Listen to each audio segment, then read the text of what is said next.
I can't really give up this thought because I had a hilarious reaction to an interjection that I um, did during a philosophy meeting recently.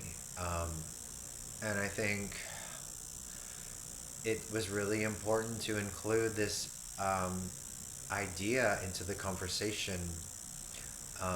So I go to a philosophy club, and in this philosophy club, we do have interesting conversations about experience, reality. It's practical philosophy. So it's not so much grounded in abstractions, but more so the practical, everyday experiences of how we can use philosophy to shape our understanding and maybe improve reality. So we were talking about critical thinking and discernment, and you know, there were good conversations. There were a lot of good ideas about what is critical thinking and is it something useful and what is discernment. Um, but I just felt that it was very sterile. It was not. It was taking for granted. I think something about lived experience that um, we've we're here because we are intelligent and we already have the knowledge and um, we're we've made it here. So there was this sort of egotistical energy that kind of was filling the space, and it kept coming back at me. Like I was just like, oh, these people are holders of something important, and they're having a hard time letting go of that in some way. It's just very serious. Blech. So I just was like, yeah, critical thinking. Let's talk about um, structural injustice. I just thought, yeah, it's great that we have critical thinking, but how can critical thinking be employed in a way to understand things that aren't actually so natural, right? Are we questioning things like desire? When I brought up the bluest eye, it really made me think how desire is constructed, right? Desire isn't something that we create for ourselves through free will. These are sort of fallacies or myths that we're fed through social media and our textbooks, but rather desire is trained. Desire is produced through our environments. We are told what to desire and how to desire it. And Toni Morrison also addresses this very well when she talks about how Piccola was eating candy, and that candy was advertised with a little white girl.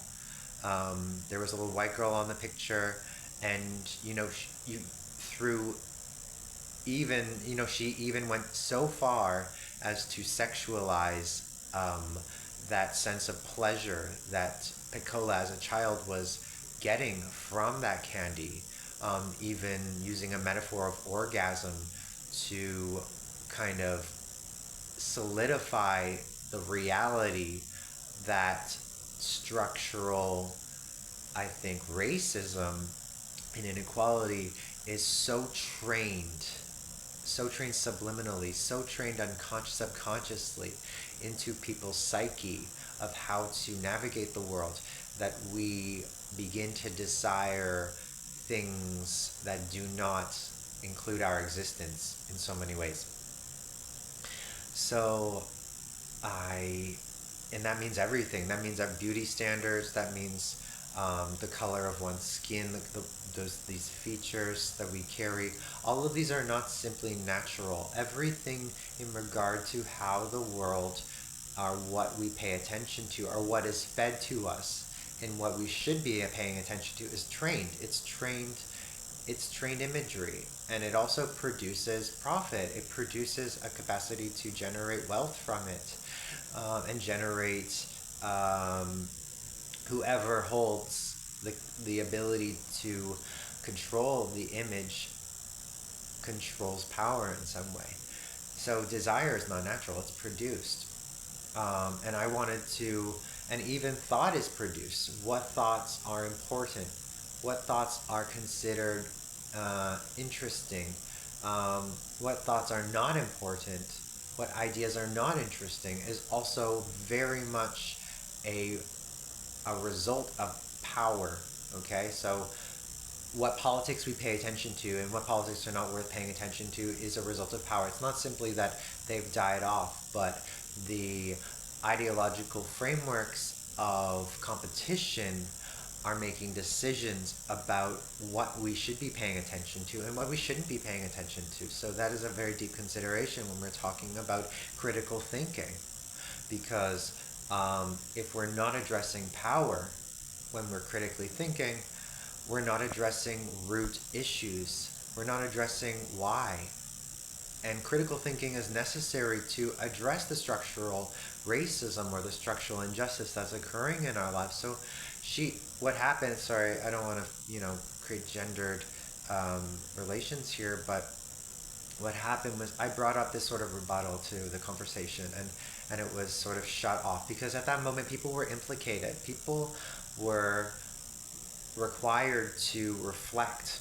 And that's the hard part about privilege, is that most people don't want to confront their own blind spots, particularly in a competitive individualistic society or training ground that a lot of Western society is built under, is that one should not show weakness, right?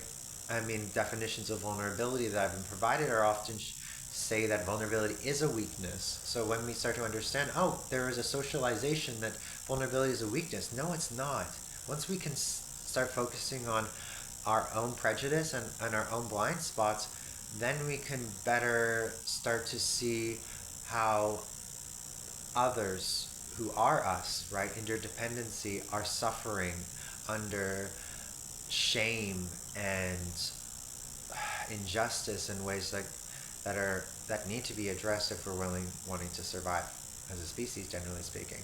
So, I mean, it was shut down. She shut down my point. She was just like, "That's a personal issue, and it sounds like you're going through something. It sounds like you might need to see a therapist about your personal issue, but structural injustice is something that we can't fix or change. So we're gonna have to move on." And I laughed at the moment. I was like, whoa, I didn't even know why I was laughing, but I think I laughed subconsciously at that point because I was being shut down for something that was so important.